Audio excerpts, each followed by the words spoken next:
Elias é um homem profeta, um homem que falava de Deus, um homem que falava com Deus, um homem que procurava manter viva no coração do povo a fé em Deus. Por causa disso, ele é perseguido à morte pelas autoridades, caçado para ser assassinado. Foge, tem que ser até da terra do país dele, e chega na terra de Sidom, uma Sidônia chamada.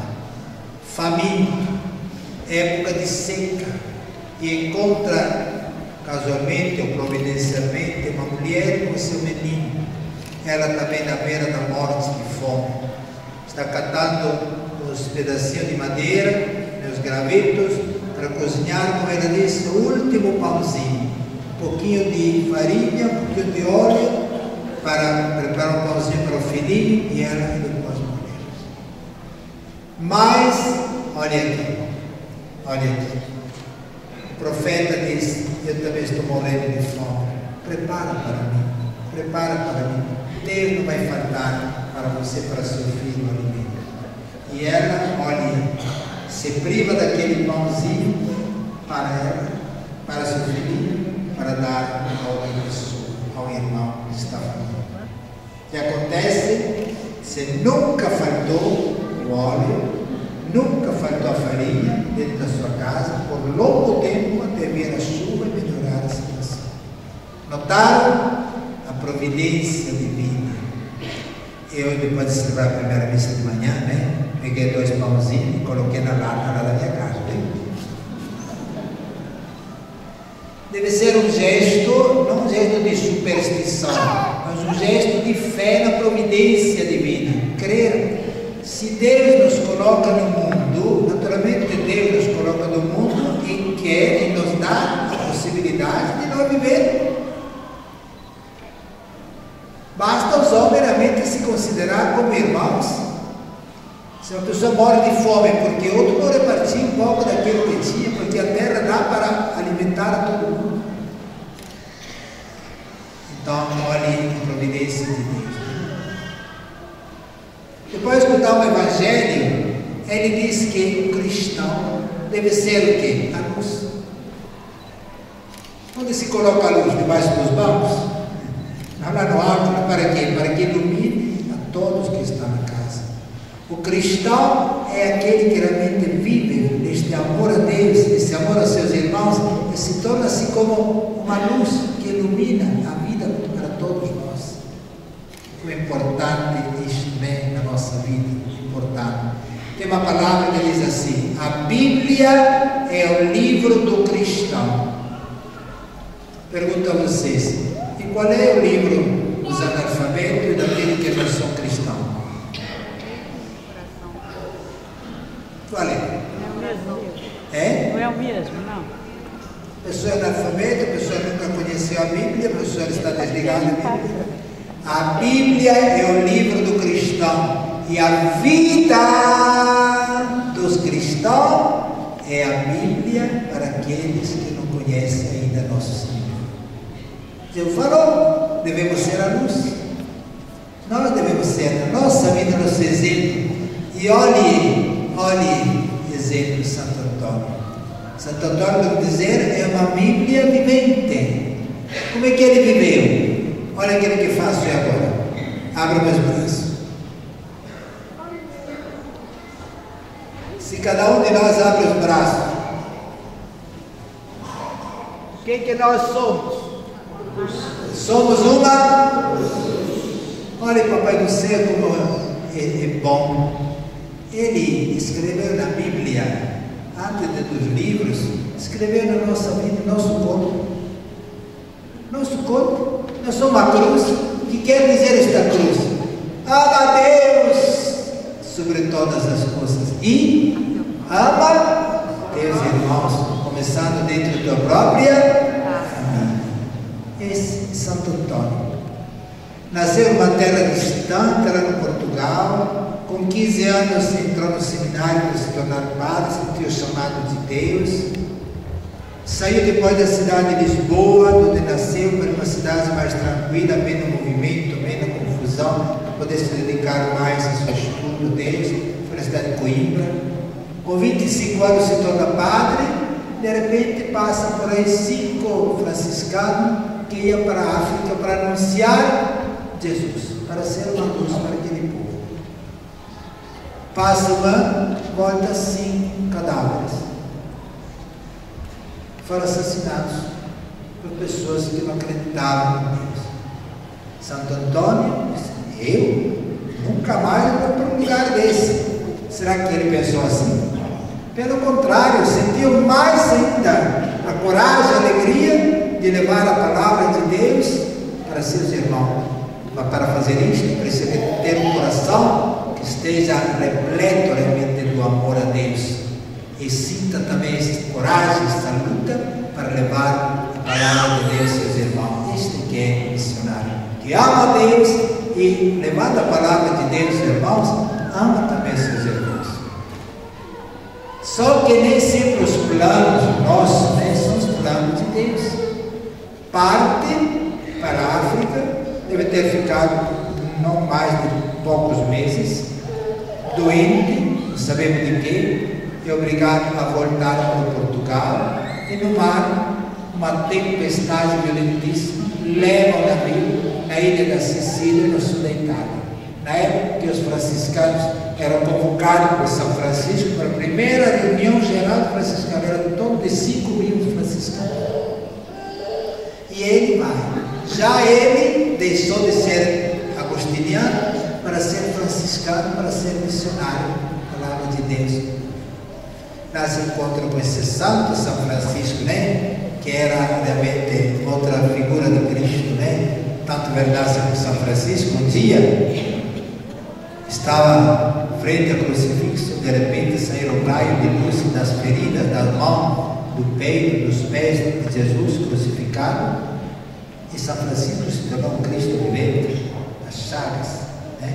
Meu Antônio vai contra este homem também, que é uma luz, que é um Cristo vivente, e começa a trabalhar lá numa terra estrangeira, de nada, um idioma diferente, sabe onde foi trabalhar? Como cozinheiro de convento, humilde, viu? Tem vocês, mães de família que cozinham, viu? Se santificaram também, cozinhando, viu? Fazendo dever com a mãe. E lá, depois de um ano, tem ordenação de padres, muita gente, uma cidade chamada Forli.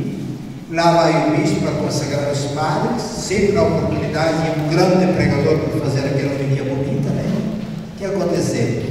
O pregador parece que ficou doente, não apareceu, e quem iria falar? Toda aquela multidão, bispo, autoridades.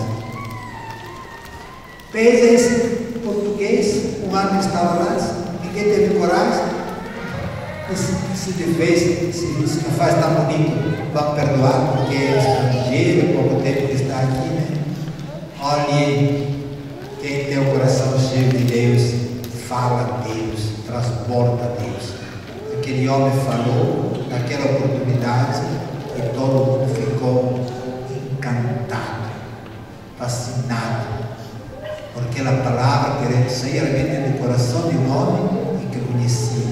São Francisco soube, colocou ele logo como professor dos franciscanos que se preparavam para ser padres, professor da palavra de Deus. O Papa em Roma fez questão que ele fosse lá para escutar, e o Papa, para escutar a Santo Antônio, sabe como chamou? A Arca do Antigo e do Novo Testamento, um cofre, onde tem tudo, na cidade. E aí as multidões que o acompanham. Tem uma história bonita, Será verdade, será, mas a realidade é esta, Uma paróquia, uma cidade, o povo tinha se afastado da igreja católica, ninguém queria mais saber, o padre desesperado chama este homem santo pregador. Ninguém aparece nem na igreja, nem todo mundo lá dentro de casa, espiando o que acontece. Ninguém aparece. Tem um rio que passa na beira do mar Adriático, e ele vai lá, na beira do rio, e começa a falar de Deus. Os peixes começaram a mergulhar, os peixes a pular na água, pular na água, e o povo que estava lá escondido, olhando, ficou impressionado do povo sair. E aquele ele começou a acolher também a palavra de Deus, né? A palavra de Deus. Um homem que falava muito bem com Deus e falava muito bem de Deus, né? Santo. 32 anos depois da morte, levaram o corpo dele, né? Do cemitério pequeno, perto aquele convento de Santa Maria em Pádua. Conto essa história porque eu sou de Pádua, viu? Então conheço muito bem as histórias de Santo Antônio, tá? Sou de lá, né? Conheço o Federal.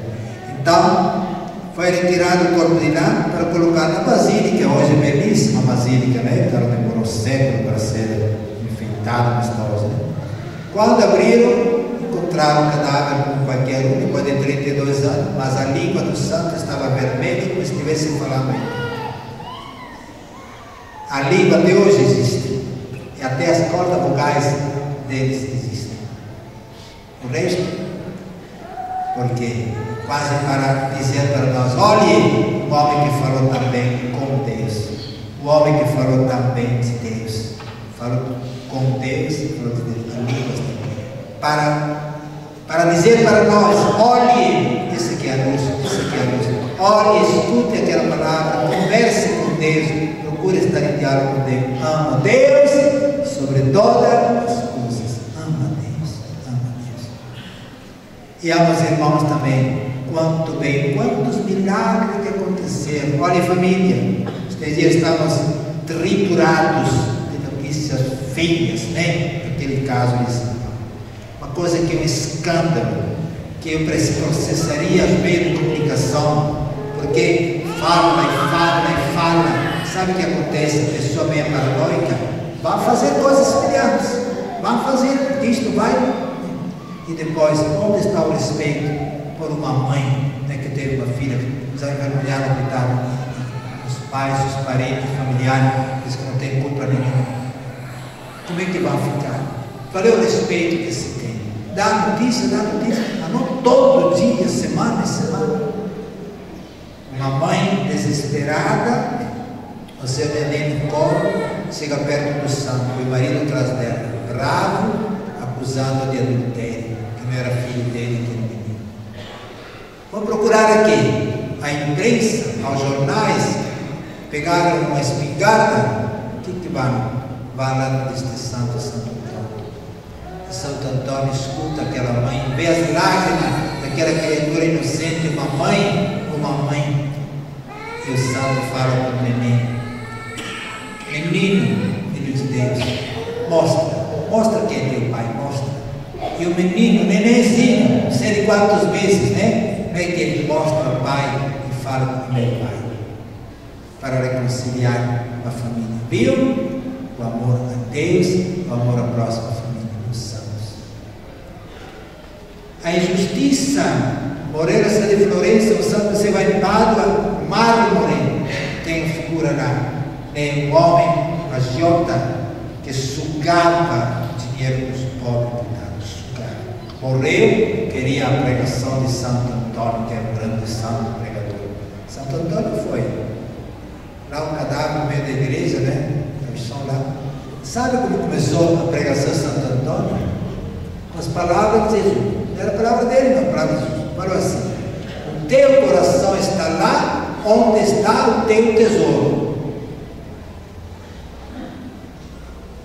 Se você quiser saber onde está o coração dele, vá procurar no cofre. Lá no mármore está, né? Então tem um cofre lá, e tem as pessoas que olham e ficam espantadas. Tem o coração lá dentro. E tem o corpo do homem deitado, né? Aberto, tem o coração vazio. São fatos, será também fantasia. O fato é isso do homem, né, que dizia que devemos amar, mas não se pode ou abusar do outro, roubar, né, ao pobre coitado, né. Pelo contrário, escutamos aquela pobre viúva, ela se tira da sua boca o pão para ajudar o irmão e Deus deixa cortar para ela. Então, essas palavras tão bonitas, né, tão bonitas.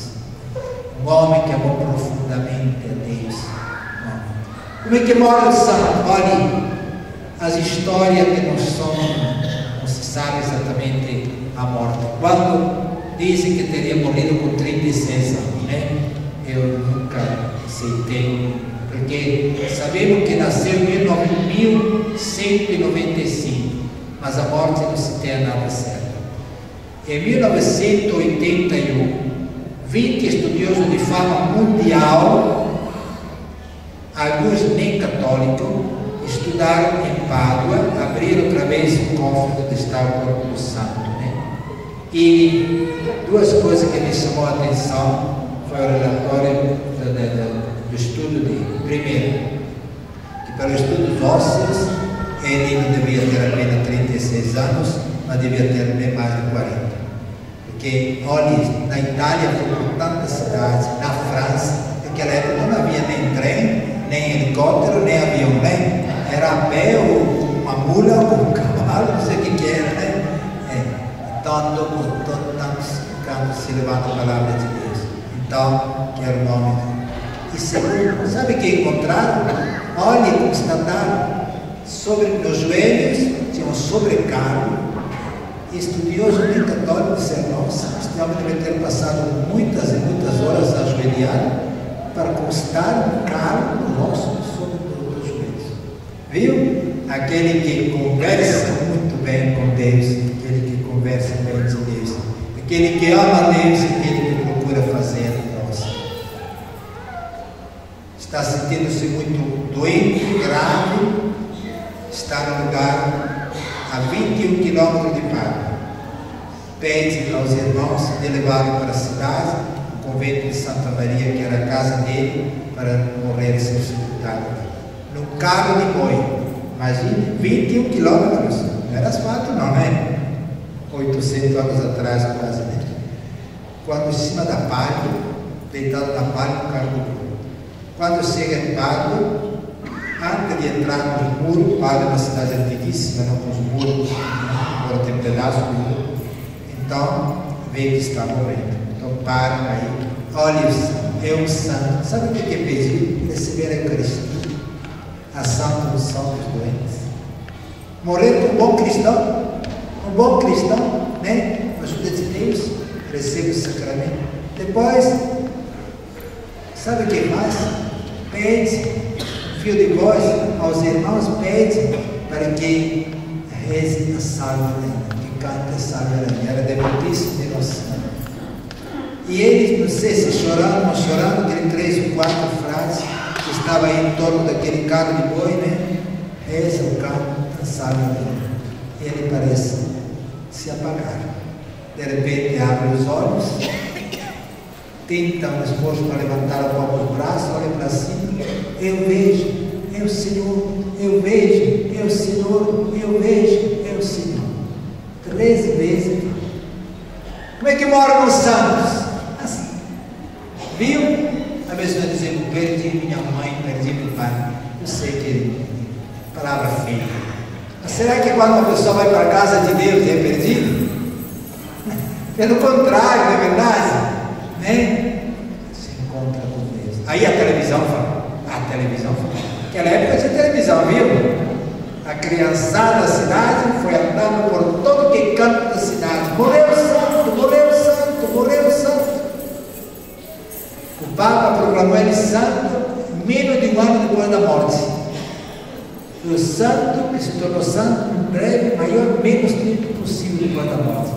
Mas, nem acabava de morrer, que já o povo já chamava de santo, por tanta bondade, por tanto bem que ele fez. E os santos, a igreja coloca nós, para que os santos nos ajudem a chegar mais a Deus. Santos também nosso intercessor. Nós não adoramos os santos, nós veneramos e também pedimos intercessores. Desculpe, vou repetir uma coisa que eu repeti. Olha, eu saí da Itália 49 anos atrás.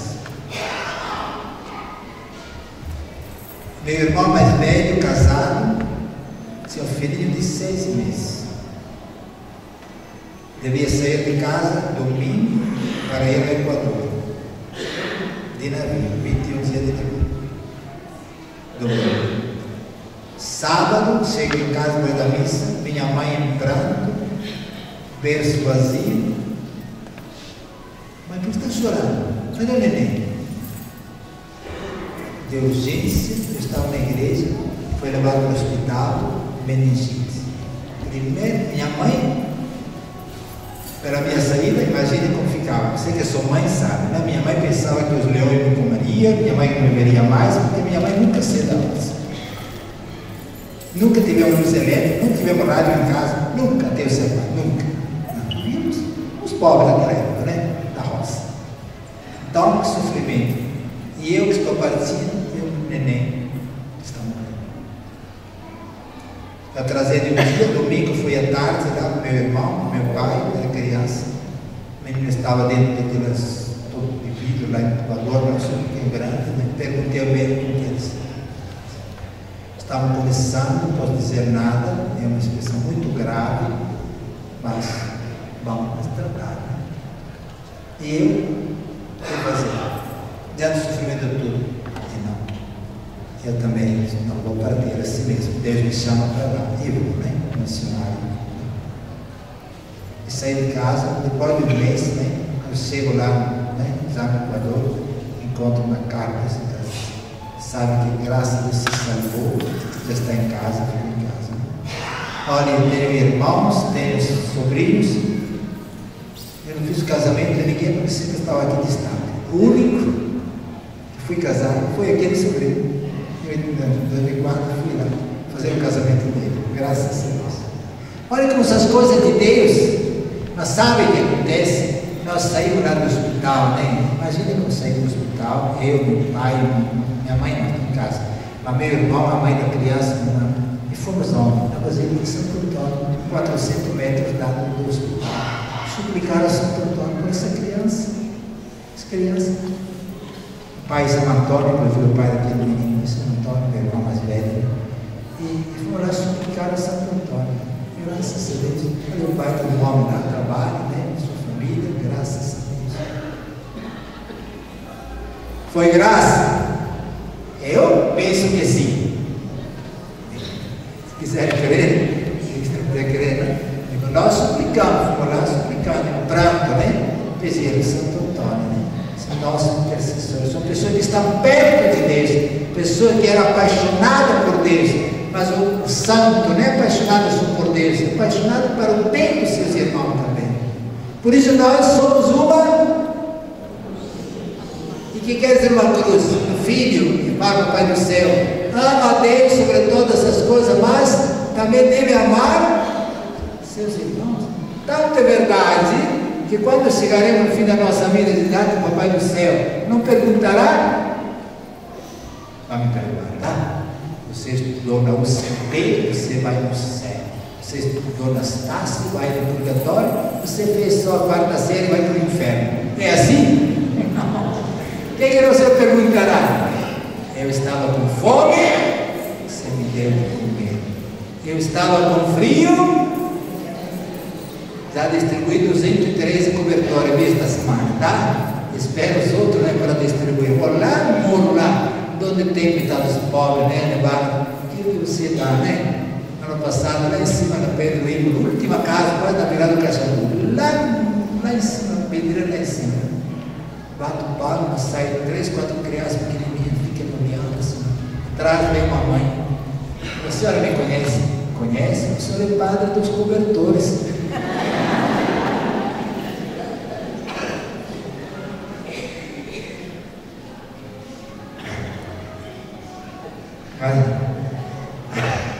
Mas eu, né, no fundo, né, o que ela falou?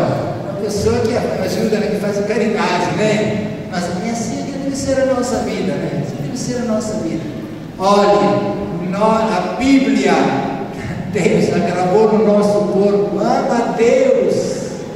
O que Jesus falou? O que ele falou? Toda a Bíblia se pode resumir em duas palavras, 2 mandamentos, falou Jesus. Ama a Deus sobre todas as coisas e ama a Deus, irmão.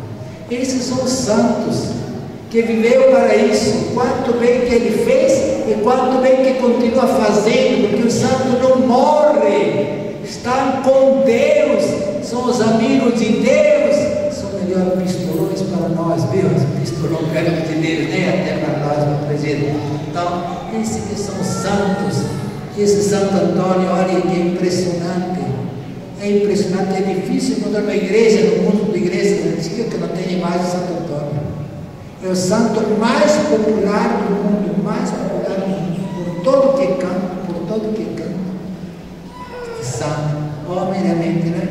Esse que são aquele que fala de Deus, a luz do mundo. Por isso nós colocamos bem alta hoje, né? Para iluminar a todos nós, para dizer, olha, viva com Ele. E Ele também era um homem como nós, com certeza com suas dificuldades, com suas dúvidas.